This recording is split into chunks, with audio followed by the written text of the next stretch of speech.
ये कहानी है एक किसान की जिसका नाम था लेंचो। इसे भगवान पर बहुत ही विश्वास था। इसे लगता था मुसीबत की घड़ी में भगवान इसे जरूर साथ देंगे। इसका घर एक घाटी में चोटी के ऊपर था, जहां से हरे भरे खेत आसानी से दिखती थी। उस घाटी में आसपास कोई घर नहीं था। लेंचो बहुत ही बेचैनी से बारिश के इंतजार में आसमान की ओर देखता है और अपनी पत्नी से कहता है, इस बार फसल अच्छी होगी क्योंकि देखो वर्षा होने वाली है।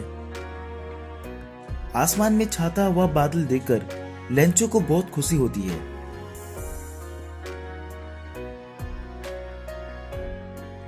लेंचो की पत्नी लेंचो को खाने के लिए घर के अंदर बुलाती है। वह खा ही रहा था कि बारिश शुरू हो जाती है और पानी की बूंदें उसके आंगन में टपकने लगते हैं। बारिश की बूंदों की आवाज को सुनकर लेंचो दौड़कर बाहर निकल जाता है और बारिश में भीगते हुए बूंदों को एहसास करते हुए खुशियों से झूमते हुए वो कहता है, ये आसमान से गिरती हुई बारिश की बूंदें सिक्के की तरह है। ये बड़ी बूंदें 10 सेंट की है और ये छोटी बूंदें 5 सेंट की है। कुछ ही देर में लेंचो का खेत वर्षा की चादर से ढक चुका होता है। लेंचो का मन खुशियों से भर जाता है, लेकिन अचानक मौसम में परिवर्तन होती है और तेज आंधी के साथ साथ ओले गिरने लगती है। यह सचमुच में चांदी के सिक्के की तरह लग रही थी, जिसे लेंचो के बच्चे बड़े झूमते हुए चुन रहे थे।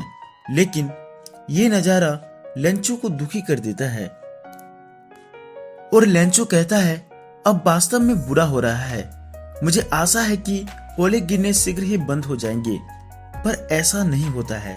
1 घंटे तक ओले गिरते रहते हैं, जिससे सारा अनाज नष्ट हो जाता है। अपनी नष्ट फसल को देखकर लेंचो कहता है, अगर टिड्डों के झुंड भी हमारी फसल को खाया होता तो शायद इससे फसल कुछ बच गए होते, लेकिन ओले ने तो कुछ भी नहीं छोड़ा। इस साल हमें अनाज नहीं मिलेगा। सारा फसल नष्ट होने के बाद अब लेंचो को केवल एक ही आशा थी और वो थी भगवान पर विश्वास। वो अपने परिवार से कहता है, हमारा फसल नष्ट हो गया तो क्या हुआ, फिर भी हम भूखे नहीं मरेंगे। अगले ही दिन लेंचो भगवान के नाम पर एक पत्र लिखता है, भगवान, अगर आपने मेरी सहायता नहीं की तो मुझे और मेरे परिवार को इस वर्ष भूखे ही रहना पड़ेगा।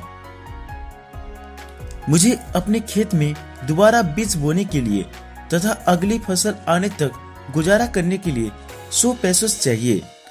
पत्र को लिफाफे में डालकर वह डाकघर चला जाता है और लिफाफे में एक टिकट चिपकाता है और इसे लेटर बॉक्स में डाल देता है।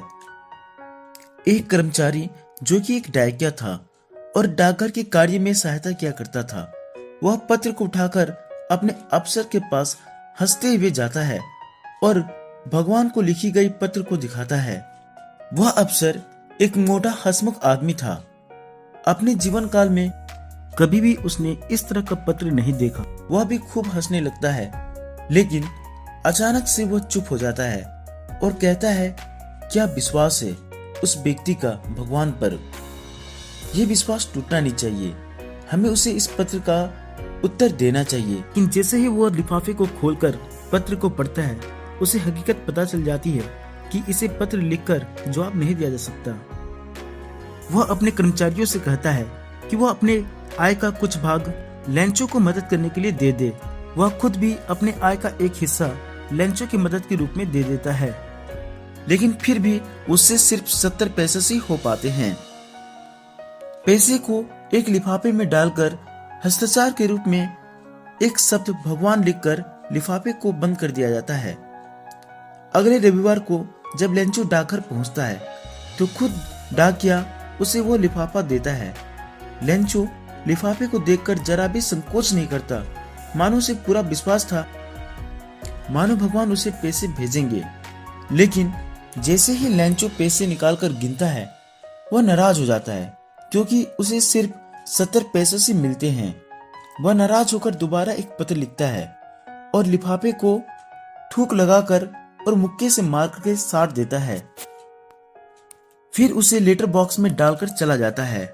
उसके जाने के बाद पोस्टमास्टर लिफाफे को खोलकर उसका पत्र पढ़ता है, जिसमें लेंचो लिखा था, भगवान, मैंने जितनी राशि के लिए कहा था उसमें से केवल 70 पैसे ही मेरे पास पहुंचे हैं। मुझे बाकी राशि भी भेजो क्योंकि मुझे इसकी बहुत ही जरूरत है, परंतु यह मुझे डाकघर द्वारा मत भेजना क्योंकि डाकघर में कर्मचारी तो ठग हैं जो मेरे पैसे को रख लिए हैं।